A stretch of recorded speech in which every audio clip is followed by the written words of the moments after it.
30년 전에 일본과 15년 전에 미국과 지금의 그러니까 21년 기준으로 한국의 액수축이 다 들어맞아요.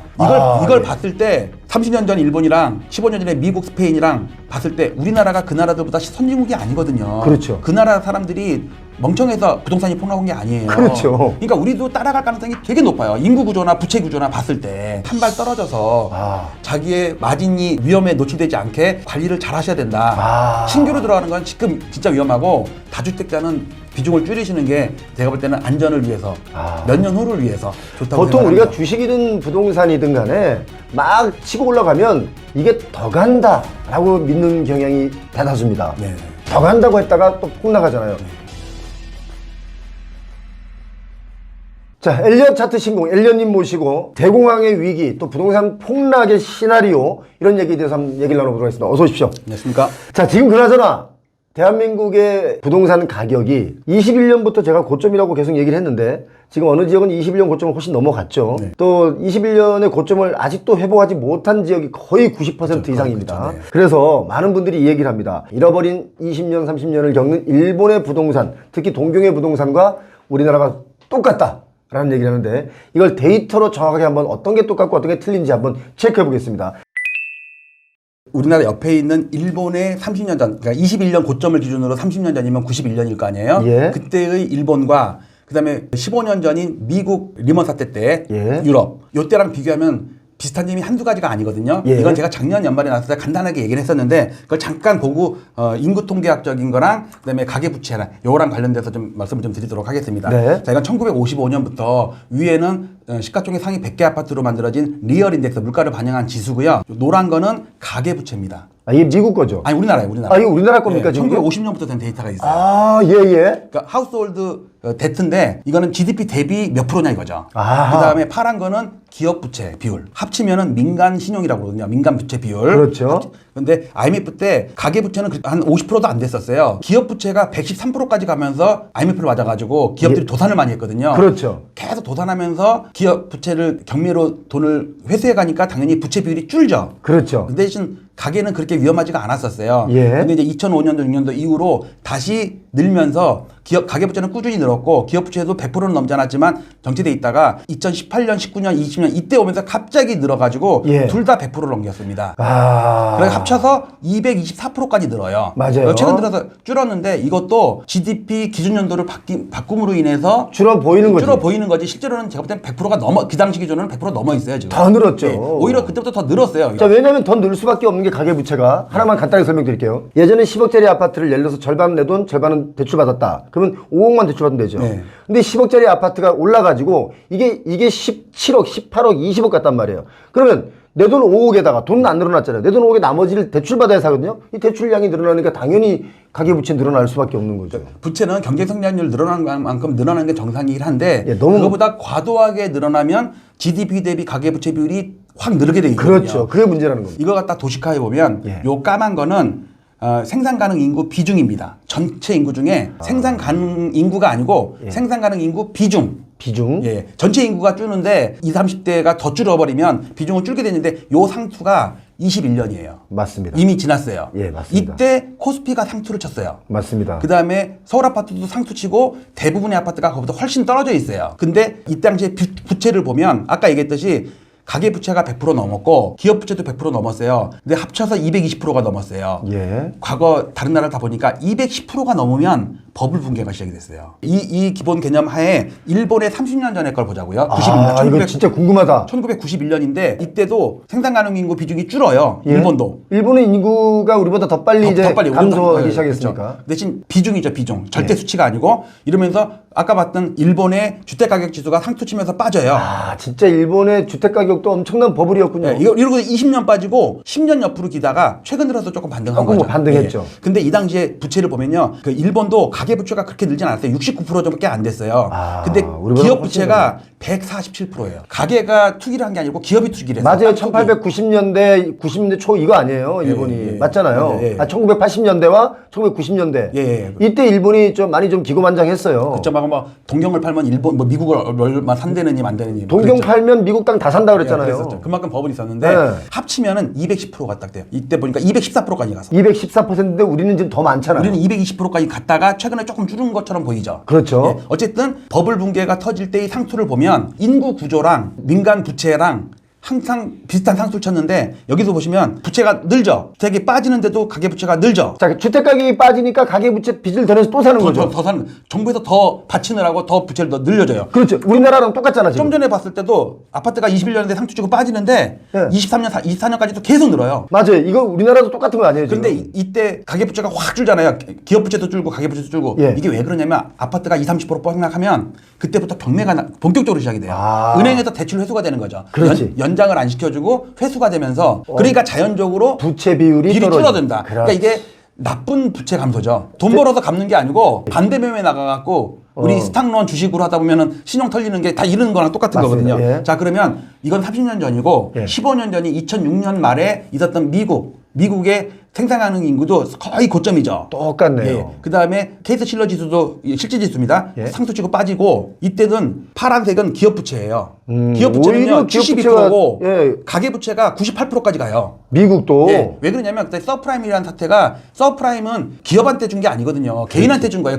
뭐 돈 없는 강아지한테까지도 대출해 줬잖아요. 그렇지. 부동산 투자잖아요. 그게 또. 서브라는 게 등급이 낮은 사람한테 준다는 얘기잖아요. 프라임이 아니라는 예. 얘기예요. 일본은 기업이 부동산 투기를 했고 미국은 가게가 부동산 투기를 한 거예요. 15년입니다. 그러면 이 당시에 유럽은 어땠나? 우리나라는 둘 다인데. 그쵸? 예. 그 얘기 좀 이따 또 할 거예요. 네. 자, 그 다음에 이번에는 유럽을 볼게요. 유럽은 스페인을 대표로 했습니다. 스페인이 우리나라랑 비슷한 게 되게 많습니다. 작년 말에 했던 내용인데 생산가능 인구 비중가 피크를 치면서 예. 스페인 주택가격 지수가 상투를 치고 빠집니다. 그런데 가계부채는 여기 보니까 85%까지 늘어요. 예. 근데 기업부채가 127%까지. 근데 예. 두 개 합치면 226%까지 늘어요. 아, 미쳤다. 그래서 제가 얘기하는 게 공통적으로 가계부채가 많든 기업부채가 많든 합쳐서 210%가 넘으면 버블 붕괴가 되더라. 아. 우리는 자꾸 강남 서초만 얘기해서 막 올랐다고 그 그러는데 뉴스에 거기만 나오니까. 전국적으로 보면요. 많이 빠졌어요. 세종도 50% 40% 빠지는 거 수두룩하고 예. 노도강에서도 창동중공 10단지는 지금 6억이었던 아파트가 지금 3억이 안 된다니까요. 맞습니다. 예. 그걸 갖다가 그러면 한꺼번에 예. 30년 전에 일본과 15년 전에 미국, 스페인과 21년 기준으로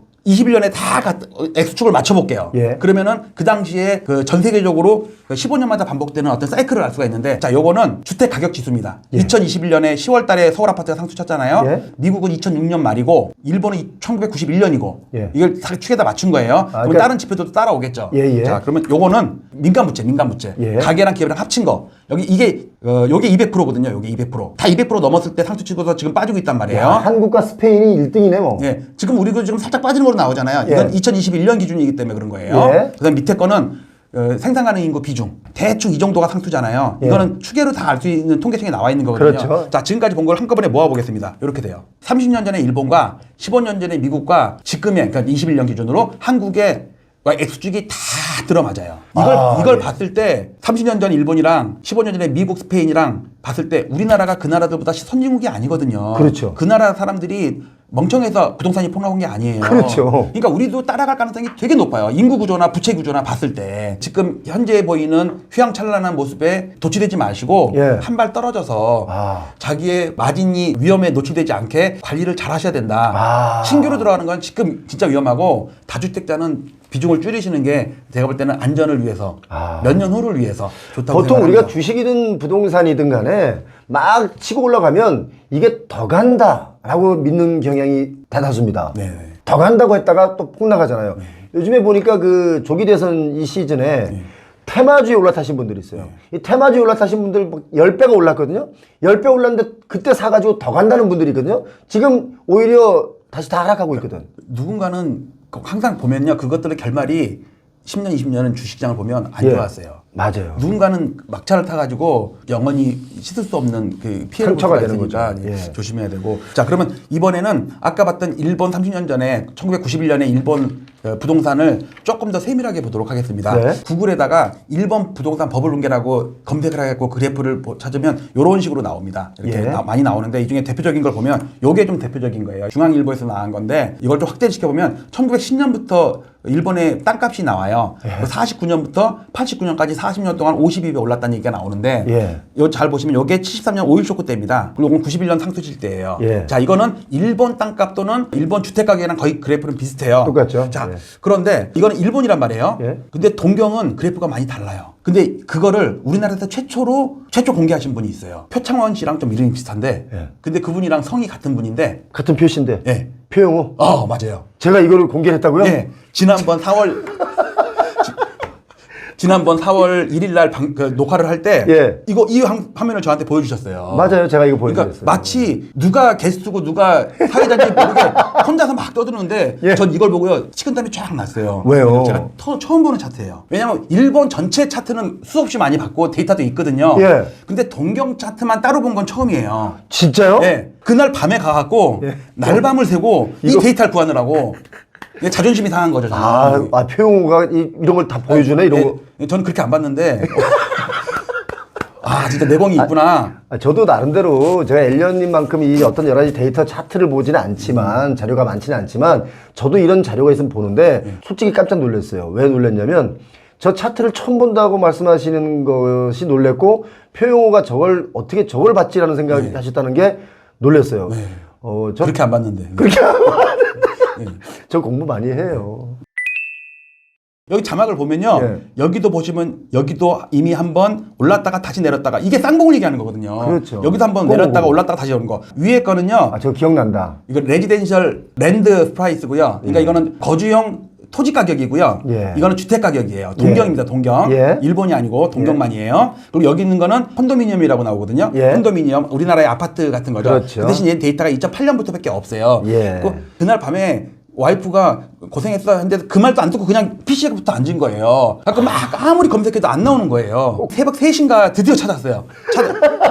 어떻게 찾았냐면 이게 일본 말이니까 이 데이터는 우리나라로 치면 국토부일 거 아니에요. 예. 일본은 국토부인가 해갖고 딱 했더니 국토교통성이라고 나오더라고요. 일본은 다 성이라고 그러죠. 네, 성이라고 들어가고 들어가서 뒤져갖고 딱 데이터를 찾았어요. 와, 이건 또 이거 뭐야?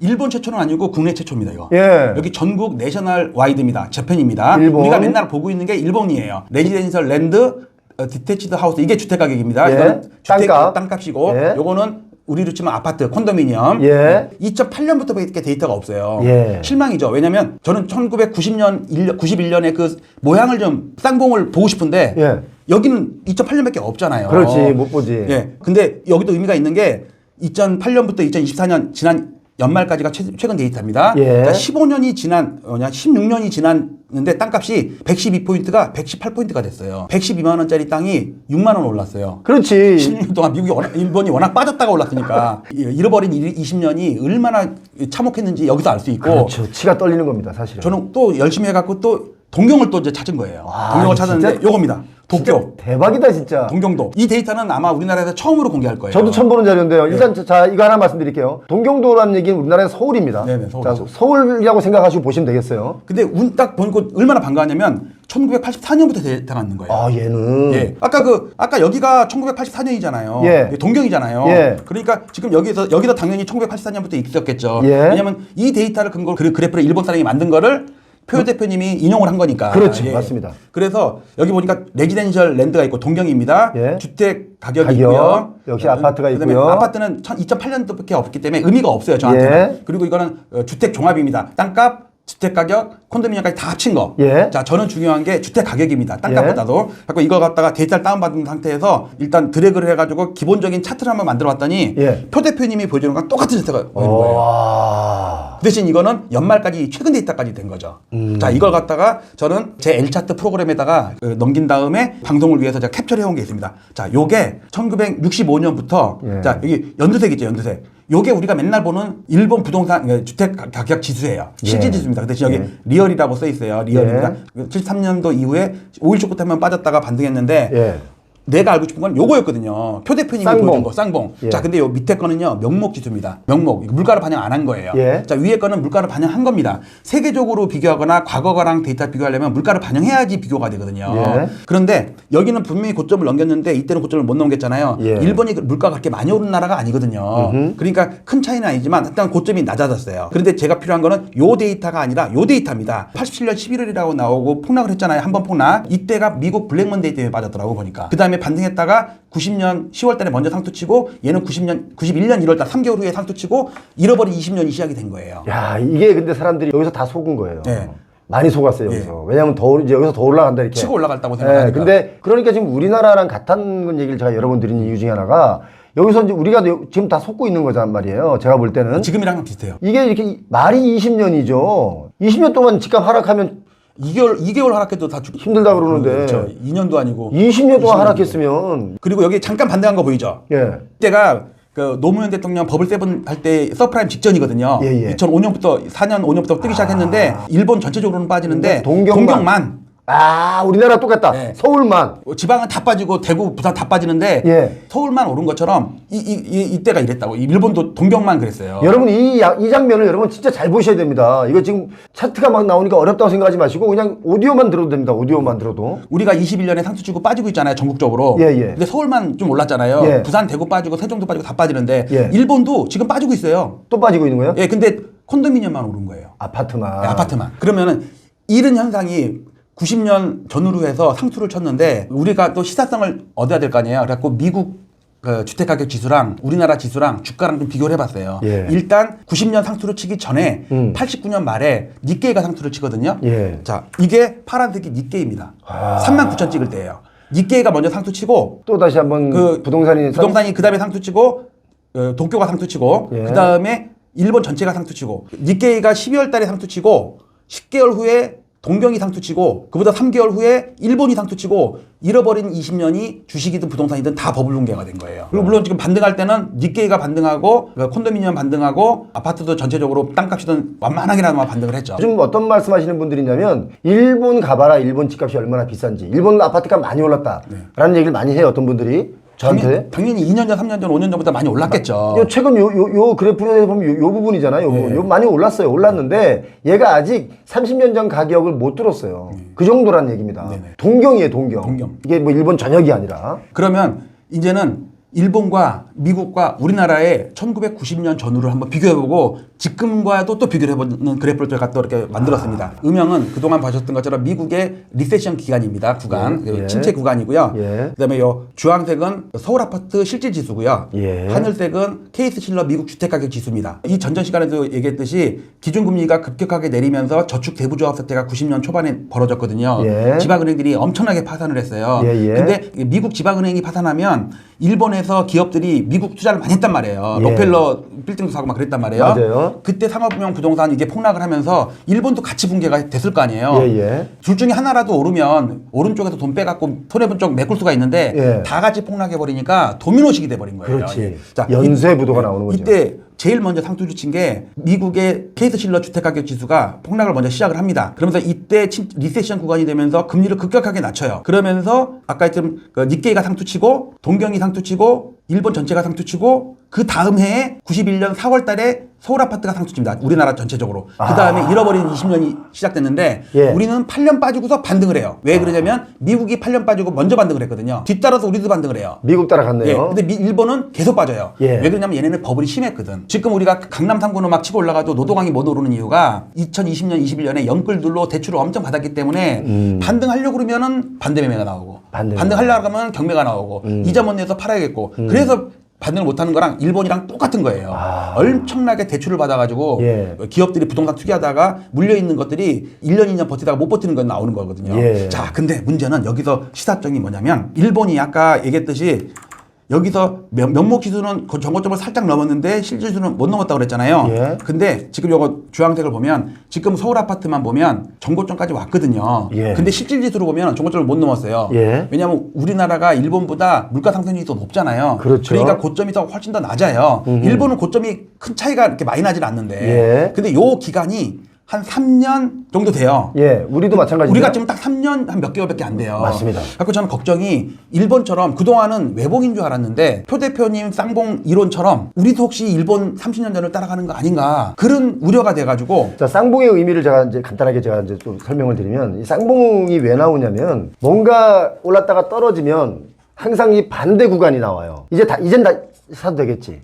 이 정도 떨어졌으면 사도 돼. 많이 빠졌으니까. 또 올라갈 거야. 그리고 어차피 부동산은 계속 우상향해. 이 심리가 꽉 찼기 때문에 지금 대한민국 국민분들에게 물어보세요. 아파트가 다 우상향한다고 그러지. 제가 그래서 쌍봉이 나오는 이유가 바로 그거에 있는데 지금 쌍봉에 얻어 걸리고 여기서 삐끗해서 내려가기 시작하면 일본 동경과 정말 똑같다. 여기서 하나의 우리나라의 통계의 문제점을 잠깐 짚고 넘어가면 예. 동경이 이렇게 빠졌고 서울도 이렇게 빠졌잖아요. 자, 비슷하게 빠졌죠. 실질이 둘 다 물가를 반영한 겁니다. 예. 자, 그런데 제가 2021년도에 서울 아파트 대폭락이 시작된다는 책을 쓸 때 인용한 OECD 자료거든요. 2019년 말까지만 데이터가 있습니다. 왜냐면 이게 4년 전에 쓴 책 제목인데 각 나라별로 하우징 프라이스를 이렇게 비교할 수가 있어요. 여기 보면 스페인, 영국, 일본, 한국, 미국을 제가 골라서 이렇게 비교를 한 게 있는데 이게 1915년이 100이에요. 여기가 100이거든요. 예. 그러니까 과거 데이터가 조금 이렇게 어긋나 있죠. 요 주황색이 일본입니다. 예. 엄청난 버블과 폭락이 있었죠. 자, 우리나라는 파란색인데 요 정도 올랐다 요 정도 빠진 거 돼 있어요. 예. 자, 이걸 갖다 각 나라의 그 나라의 물가를 반영해 갖고 그래프를 다시 검색을 하게 되면 이렇게 되거든요. 일본보다 우리가 더 빠졌다니까요. 일본이 이렇게 돼 있는데, 자, 이거 두 개의 차트를 제가 잘라서 비교를 해보겠습니다. 일본이 명목으로 이렇게 빠질 때 우리는 요 정도밖에 안 빠졌어요. 많이 예. 안 빠진 것처럼 보이는데 예. 실질로 보게 되면 일본이 여기서 이렇게 빠지는데 한국은 이렇게 빠졌어요. 그러니까 CPI 어저스티드 인덱스라고 그러거든요. 예. 근데 이게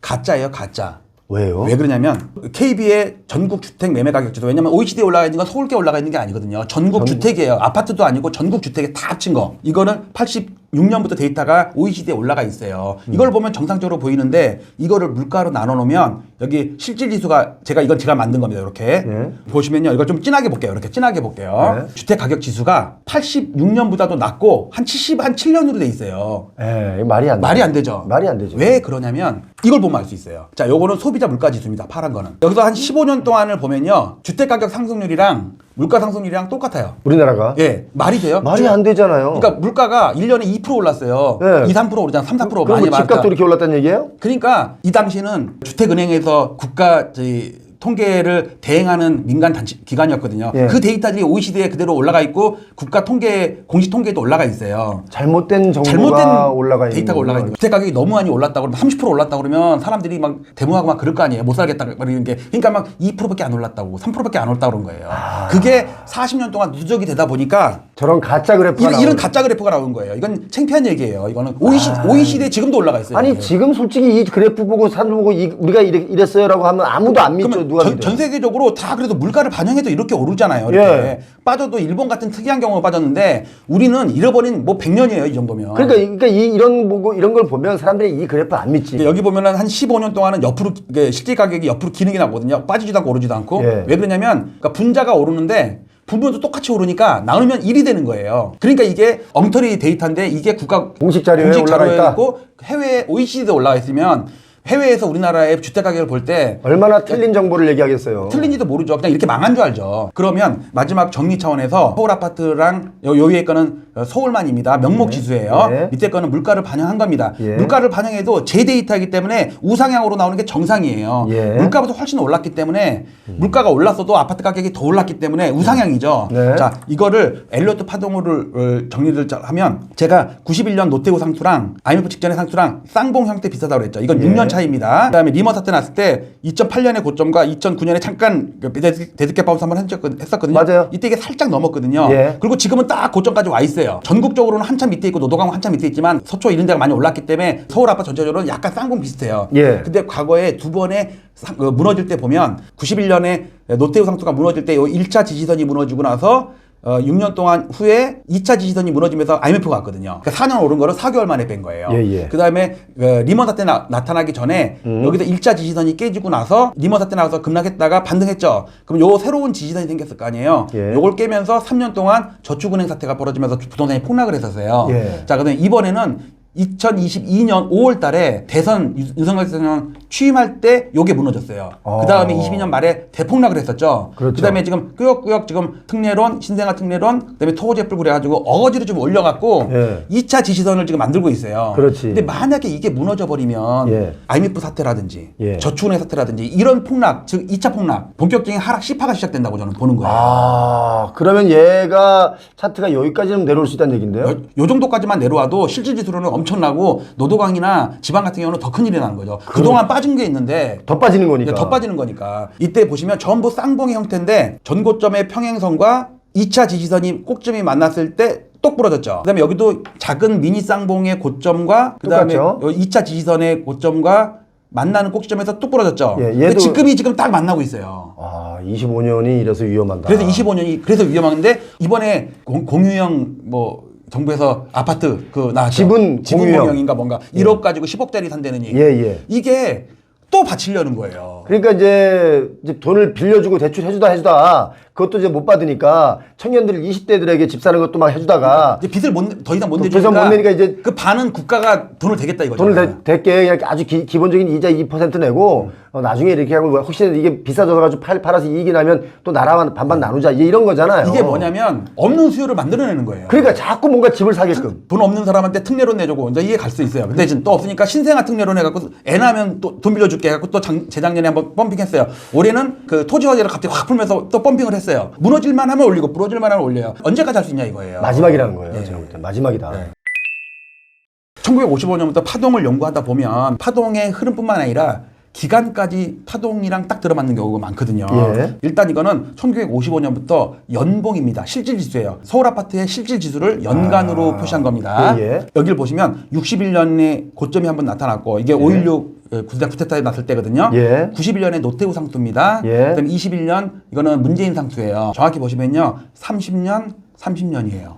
희한하죠. 그다음에 이걸 조금 한번 더 들어가면 91년에 고점과 노무현 상투를 계산해 보면요. 정확히 15년 후예요. 2006년으로부터 15년 후가 2021년이거든요. 예. 그러니까 노태우, 노무현, 문재인 상투가 15년마다 사이클이 있었고요. 그러면 저점은 어땠나? 저점도 보면요. 98년 IMF가 왔었으니까 당연히 이때가 바닥이겠죠. 예. 그다음에 박근혜 대통령 취임할 때가 2013년이 바닥이었어요. 그다음부터 9년 동안 올랐는데 예. 이때도 정확히 15년이에요. 예. 희한한 일이죠. 자, 그다음에 캔들을 쳐보면 이게 연도가 아니고 연말이 될 수 있고 연초가 될 수 있으니까 캔들 수를 따져보면 예. 91년 캔들과 98년 캔들까지 개수가 8개예요. 8캔들. 8개, 9개, 8개, 9개네요. 그다음에 98년부터 2006년까지 9캔들. 그다음에 2006년부터 13년까지 실제로 6년을 빠졌지만 캔들 수로는 8개예요. 아하. 그다음에 21년까지 9년 상승했지만 이것도 캔들이 하필이면 또 9캔들이네요. 그러니까 8캔들, 9캔들, 8캔들, 9캔들이에요. 예. 자, 그러면 이걸 좀 모아 봅시다. 우리가 2013년에 15년 기간이 걸렸다면 예. 이거로부터 15년 후라면 2028년이 되겠죠. 2028년. 그래서 자꾸 2028년 대공황이 2028년이 1928년이 고점했다는 거. 그래갖고 제가 2028년을 되게 중요시하는 거예요. 예. 그 다음에 21년으로부터 8캔들을 쉬면 예. 2028년이 되겠죠. 98년으로부터 30년 후면 2028년이 되겠죠. 정확히 8캔들, 9캔들, 15년, 30년의 어떤 주기가 기가 막히게 들어맞아서 2028년을 주목하라는 이유를 지금 여기서 확인할 수가 있고요. 모든 자산 가치가 그때 그 전후를 바닥일 것 같아요. 2029년 초가 될 수도 있고. 그러니까 제가 여쭤보고 싶은 게 있는데 8년이면 이제 25년부터 쭉 하락해서 28년 3년 동안 25, 26, 27, 28, 4년 동안 이렇게 하락해서 28년이 바닥이다. 라고 하면 그때부터 한 5년, 6년, 7년 지나잖아요. 한 30년, 35년 되면 인구가 줄었다는 게 확연히 드러납니다. 그럼 그때 가면 아파트를 사줄 사람들이 또 많지가 않거든요. 근데 제가 볼 때는 그거는 3, 4년, 2, 3년 이상 폭락을 하면서 예. 다 반영이 될 거예요. 미리 반영이 될 거라고 봐요. 그렇게 보신다. 오히려 그때 가서 이제 망했더니 그때가 오히려 기회가 되는 거죠. 반대로. 마치 지금 막 화랑장이 돼가지고 뭐 앞으로 뭐 100억 간다느니 막 그런 얘기가 나올 때가 상수일 수 있는 것처럼 이미 50% 60% 빠졌는데 예. 90% 폭락할 거라는 얘기도 분명히 나올 거고 내가 5억밖에 없는데 10억짜리를 사기는 힘들잖아요. 예. 그 방법은 15억을 더 벌거나 대출을 안 받는다면 예. 5억을 덜 벌어서 그 10억짜리 아파트를 사도 되고 아니면 그 10억짜리가 5억까지 떨어지면 그때 사면 되고. 그때 사면 되고. 그러니까 어차피 사는 방법은 5억으로 2배나 비싼 아파트를 사는 방법은 내 가진 돈만큼 대출을 받아서 사는 방법이 있고 아니면 그게 떨어진 다음에 기존 돈으로 사는 경우가 있으니까 예. 이번에는 기존 돈만으로도 살 수 있는 기회가 충분히 올 수 있으니까 인내심을 가지고 은장도를 갖고 있어라. 은장도. 예, 사고 싶을 때마다 허벅지를 찌르는 거예요.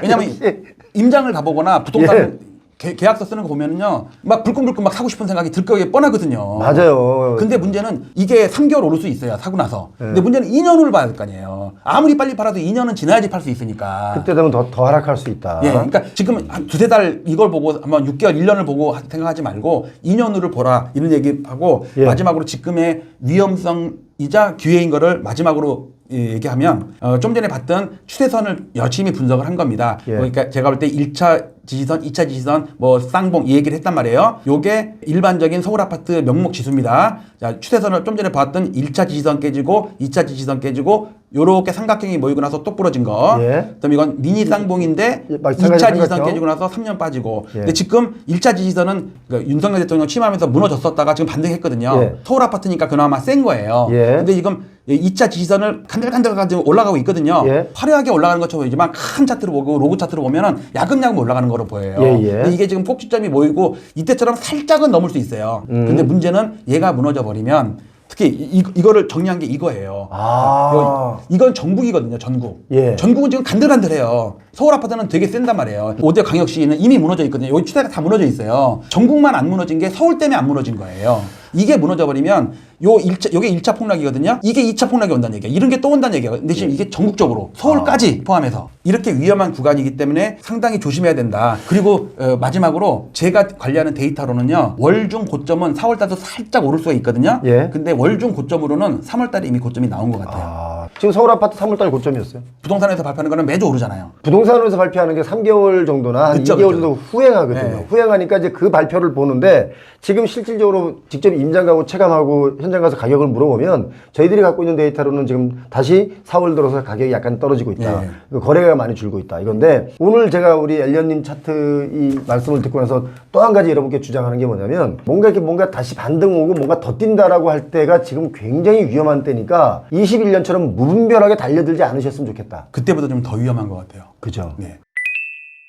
자, 엘리언님 참 진짜 이 차트 이런 데이터 여러 가지 우리가 볼 수 없었던 미국, 일본 모든 이 데이터를 모아서 제가 한번 데이터 하나 뭐 쓱 들이댔더니 그걸 본인이 모르는 거라고 또 열받아가지고 또 공부를 밤새도록 해가지고 오셨는데 대단하십니다. 앞으로 더 많은 자료를 구해서 최초 공개 시리즈를 이어나가도록 하겠습니다. 자, 엘리언님 오늘도 말씀 잘 들었습니다. 고맙습니다. 감사합니다. 여러분 챗GPT 써보셨습니까? 챗GPT를 쓰려니까 왠지 어려운 것 같다라는 분들이 많이 계시고 특히 요즘은 연세 드신 어르신도 또는 젊은 학생들도 챗GPT를 많이들 쓰고 계신데 챗GPT 절대 어렵지 않습니다. 챗GPT를 쓰시는 분과 안 쓰시는 분의 차이가 참 많이 나는데요. 챗GPT를 이용해서 내가 필요한 정보를 얻을 수도 있고 또 그림도 그릴 수 있습니다. 또 여러 가지 마케팅에도 이용할 수 있기 때문에 소상공인 여러분 또 기업인 여러분 많은 분들이 챗GPT를 쓰고 있습니다. 그런데 챗GPT 이거 왠지 모르게 어려워 보이죠. 1시간만 배우면 누구나 쉽게 챗GPT를 사용할 수가 있습니다. 표용호TV에서 여러분이 뒤처지지 않는 IT인이 되기 위해서 챗GPT 무료 강의를 도와드리겠습니다. 참여하고 싶으신 분들은 아래 댓글을 참조해서 신청하시면 50명을 무료로 초대해드리겠습니다. 지금 신청하세요.